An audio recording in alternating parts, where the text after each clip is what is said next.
অৰ্জুন খাৰ্গে আৰু লোকসভাত বিৰোধী দলপতি ৰাহুল গান্ধী আৰু লগতে জেনেৰেল ছেক্ৰেটাৰী এডমিনিষ্ট্ৰেশ্যন কেচি বেণুগোপাল তেওঁলোক তিনিওজনকে বৰঝাৰ বিমানবন্দৰ আদৰণি জনাইছে এপিচিচিৰ সভাপতি গৌৰৱ গগৈয়ে আৰু এই মুহূৰ্তত সাংসদ ৰকিবুল হুছেইন বিৰোধী দলপতি দেৱব্ৰত শইকীয়া আৰু তিনিগৰাকী কাৰ্যকৰী সভাপতি জাকিৰ হুছেইন সিকদাৰ ৰজনীনা তিৰ্কী প্ৰদীপ চৰকাৰ তেওঁলোকে বৰঝাৰ বিমানবন্দৰত আদৰণি জনাইছে তেওঁলোকৰ প্ৰিয় নেতা ৰাহুল গান্ধী আৰু মল্লিকা অৰ্জুন খাৰ্গে এয়া চাওক আমি লাইভৰ জৰিয়তে এই পৰিৱেশ দেখুৱাইছো বৰ্তমান সময়ত যে মল্লিকা অৰ্জুন খাৰ্গে আৰু ৰাহুল গান্ধী তেওঁলোকক বিভিন্ন জাতি জনগোষ্ঠীয় নৃত্য গীতেৰে আদৰণি জনাইছে এই বৰঝাৰ বিমানবন্দৰতে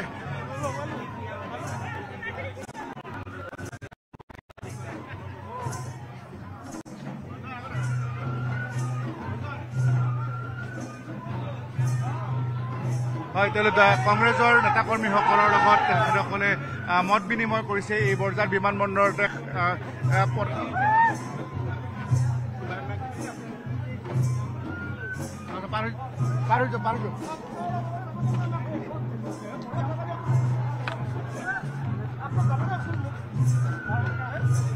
নেতানি গৌৰৱ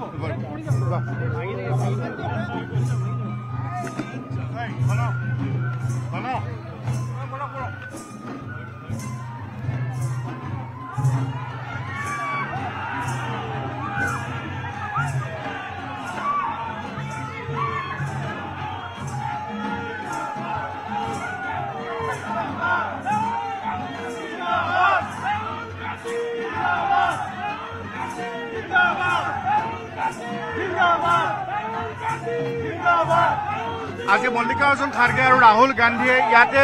বৰঝাৰ বিমানবন্দৰৰ ওচৰতে কিৰণশ্ৰী হোটেলত তেওঁলোকে আজি সতীৰ্থ সন্মিলনত অংশগ্ৰহণ কৰিব প্ৰথমতে আৰু তাতে বিভিন্ন জাতি জনগোষ্ঠীয় যিসকল লোকে তেওঁলোকে উচ্ছেদিত হৈছে যেনে ধৰক ডিমা হাছাওত উচ্ছেদিত হৈছিলে আৰু পলাকবাৰীত তাৰ পৰা ৰাভা জনগোষ্ঠী আৰু এনেধৰণে আমচু বা বিভিন্ন সংগঠন তেওঁলোকৰ লগত মত বিনিময় কৰিব তাৰপিছতে ছয়গাঁৱৰ বনগাঁৱত এখন সভাত অংশগ্ৰহণ কৰিব সেইখন সভা হ'ল সতীৰ্থ সন্মিলন আৰু কৰ্মী সভা ছয়গাঁওখন কৰ্মী সভা আৰু এই কৰ্মী সভাতে সমগ্ৰ অসমৰ বিভিন্ন জিলাৰ কংগ্ৰেছৰ সভাপতিসকল তেওঁলোকে অংশগ্ৰহণ কৰিব গতিকে এই মুহূৰ্তত আমি পৰিৱেশ দেখুৱাইছো যে গাড়ীত উঠিছে ৰাহুল গান্ধী আৰু তেখেতে ইয়াৰ পৰা কিৰণশ্ৰী হোটেললৈ যাব এইখন এই বাহন আৰু এই বাহনখনত বৰ্তমান সময় উঠিছে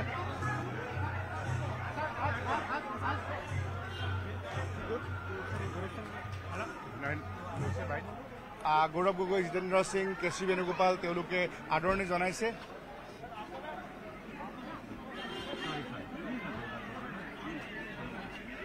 দাদা আপোনাক নমস্কাৰ জনাইছো নমস্কাৰ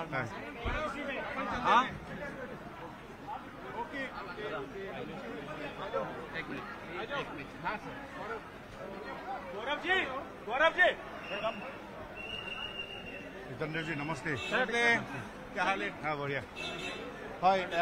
তেখেতসকলে কিৰণশ্ৰী হোটেল অভিমুখে ৰাওনা হৈছে আৰু দেখিছে কনভয় আগবাঢ়িছে এখন গাড়ীত মল্লিকা অৰ্জুন খাৰ্গে ৰাহুল গান্ধী কেচি বেণুগোপাল তেওঁলোকে গৈছে আন এখন গাড়ীত গৌৰৱ গগৈ জিতেন্দ্ৰ সিং তেওঁলোকে আগবাঢ়িব গতিকে এই মুহূৰ্তত আমি বিমানবন্দৰৰ পৰা এই পৰিৱেশ দেখুৱাইছো যিখন গাড়ী ৰাহুল গান্ধী গৈ আছে আন এখন গাড়ীত জিতেন্দ্ৰ সিং আমি দেখুৱাইছো জিতেন্দ্ৰ সিঙৰ লগতে ইয়াতে গৌৰৱ গগৈ এইখন গাড়ীতে আছে গতিকে আমি তেখেতসকল যথেষ্ট উৎসাহী হৈ আছে কাৰণ এতিয়া তেওঁলোকে কিৰণশ্ৰী হোটেলত ইয়াতে সতীৰ্থ সন্মিলন এখন কৰিব আৰু সতীৰ্থ সন্মিলনত যিসকল পলিটিকেল এফেয়াৰ্ছ কমিটি কংগ্ৰেছৰ তেওঁলোকৰ যিসকল নতুনকৈ নিৰ্বাচিত সদস্য তেওঁলোক তাত অংশগ্ৰহণ কৰিব আৰু ভাইচ প্ৰেছিডেণ্টবিলাকৰ লগত কথা পাতিব গতিকে ধৰি লওক যেতিয়া 11 বজাৰ পৰা সভা অনুষ্ঠিত হ'লে 12টা বজালৈকে PSC কমিটি মিটিং চলিব আৰু তাৰপিছত আৰু এঘণ্টা যিসকল উচ্ছেদিত হৈছিলে বিভিন্ন জাতি জনগোষ্ঠী ইয়াৰ ভিতৰতে তেওঁলোকে ডিমাছাক ধৰিছে ৰাভা ধৰিছে ইয়াৰ ভিতৰত সংখ্যালঘুৰ ফালৰ পৰা আমচু বা বিভিন্ন সংগঠনৰ লগত নেতাৰ লগত মত বিনিময় কৰি ৰাহুল গান্ধীয়ে 1 বজাত ছয়গাঁও বনগাঁৱলৈ ৰাওনা হ'ব আৰু 2 বজাত বনগাঁৱত মিটিং অনুষ্ঠিত হ'ব তাতে হ'ব তেওঁলোকৰ যিটো ইয়াতে কৰ্মী সভা এখন হ'ব তাত কৰ্মী সভাৰ সমগ্ৰ অসমৰ যিসকল জিলা কংগ্ৰেছৰ সভাপতি আছে ব্লক কংগ্ৰেছৰ সভাপতি আৰু লগতে লাষ্ট যিটো পঞ্চায়ত ইলেকশ্যনৰ যিসকল কংগ্ৰেছৰ টিকটত নিৰ্বাচনত জয় হৈছিল বা পৰাজয় হৈছিল এই সকলো কৰ্মীকে তাৰিখে তেওঁলোকে মাতিছে গতিকে সেই সভাখন আশা কৰা হৈছে যে যিহেতু ৰাহুল গান্ধীয়ে 10 বজাত আহি পোৱা কথা আছিলে 1 ঘণ্টা লেট হৈছে গতিকে সেই সভাখন অনুমান কৰা হৈছে যে 4 বজালৈকে চলিব তাৰপিছত আকৌ বৰঝাৰ বিমানবন্দৰলৈকে আহি 6 বজাত তেখেতে যিহেতু বিশেষ বিমানেৰে আহিছে 6 বজাত তেখেতে আকৌ নতুন দিল্লী অভিমুখে ৰাওনা হ'ব কাৰণ আজি নিশা তেখেতে ইন্দিৰা গান্ধী ইণ্টাৰনেশ্যনেল এয়াৰপৰ্ট নতুন দিল্লীৰ পৰা আকৌ এটা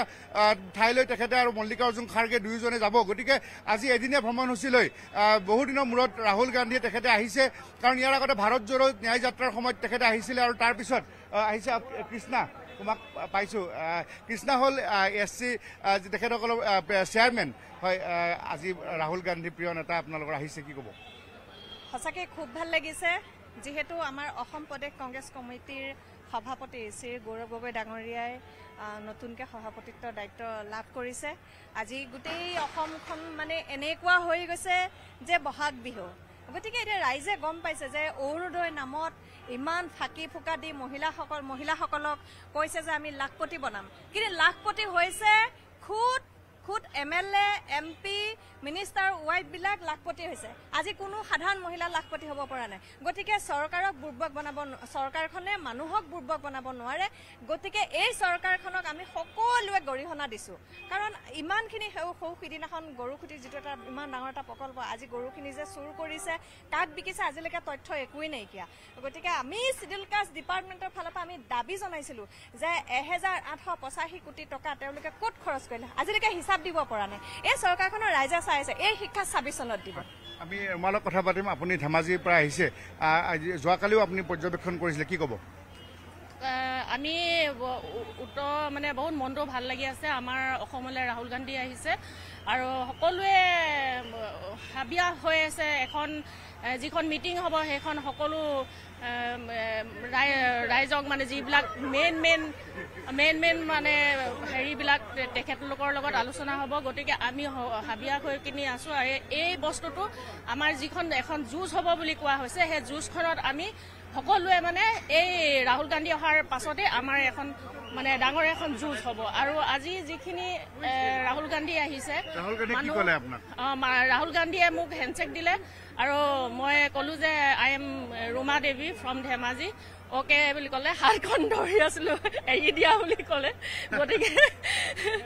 ইমানখিনি কৰিলোঁ বহুত ভাল লাগিছে এতিয়া আমাৰ মিটিং আছে 6 গাঁৱত আমি মিটিঙলৈ যাম এতিয়া ঠিক আছে ধন্যবাদ এয়া আছে ৰুমা অকণমান আগতে কৃষ্ণাৰ লগত কথা পাতিলোঁ গতিকে এনেধৰণে য়াং লিডাৰসকল তেওঁলোক ওলাই আহিছে আৰু তেওঁলোক আত্মবিশ্বাসী হৈ আছে বাৰু যিয়ে নহওক এতিয়া PSC কমিটিৰ মিটিং অনুষ্ঠিত হ'ব তাত আমাৰ সতীৰ্থ সাংবাদিক বলেন আৰু সঞ্জয় আছে এই মুহূৰ্তত সিনিয়ৰ কেমেৰা পাৰ্চন অঞ্জন ডেকা আৰু মই আমি এয়াৰপৰ্টৰ পৰা এই পৰিৱেশ দেখুৱালোঁ যে মল্লিকাৰ্জুন খাৰ্গে ৰাহুল গান্ধী আৰু KC বেণুগোপাল তেওঁলোক আহিলে তেওঁলোকক আদৰণি জনাইছিলে গৌৰৱ গগৈ জিতেন্দ্ৰ সিং দেৱব্ৰত শইকীয়া ৰকিবুল হুছেইন জাকিৰ হুছেইন সিকদাৰ ৰজনীনা তিৰ্কী আৰু প্ৰদীপ চৰকাৰে গতিকে এই মুহূৰ্তত তেওঁলোকে বৰঝাৰ বিমানবন্দৰৰ পৰা কিৰণশ্ৰী হোটেল বৰঝাৰতে তাতে তেওঁলোকে ৰাওনা হৈছে মিটিং আৰম্ভ হ'ব PSC তাৰপিছত বিভিন্ন জাতি জনগোষ্ঠীয় যিসকল লোকে উচ্ছেদিত হৈছিল তেওঁলোকৰ লগত মিটিং হ'ব তাৰপিছত বনগাঁও 6 গাঁৱলৈ ৰাওনা হ'ব তাত আপোনাৰ মিটিং 1 বজাত বা 2 বজাৰ পৰা আৰম্ভ হৈ প্ৰায় 4 বজালৈকে মিটিং চলিব তাত হ'ব কৰ্মী সভা আৰু এবাৰ কৈছোঁ যে সেই কৰ্মী সভাত সমগ্ৰ অসমৰ যিমান জিলা কংগ্ৰেছৰ সভাপতি আছে ব্লক কংগ্ৰেছৰ সভাপতি আছে তেওঁলোকে অংশগ্ৰহণ কৰিব আৰু লাষ্ট যিটো পঞ্চায়ত ইলেকশ্যনৰ যিসকলে ZPC বা যিসকলে আঞ্চলিক AP বা মেম্বাৰ যি ধৰণে জয় বা পৰাজয় হৈছিলে সকলো কংগ্ৰেছৰ নেতাকৰ্মী সেই সভাত অংশগ্ৰহণ কৰিব তাৰপিছতে সংবাদমেল সম্বোধন কৰি তেখেতসকলে বৰঝাৰ বিমানবন্দৰলৈ উভতি আহি ইয়াৰ পৰাই নতুন দিল্লীলৈ ৰাওনা হ'ব এই মুহূৰ্তত বৰঝাৰ বিমানবন্দৰৰ পৰা আমি এই পৰিৱেশ লাইভৰ জৰিয়তে আমাৰ দৰ্শক দেখুৱালোঁ ধন্যবাদ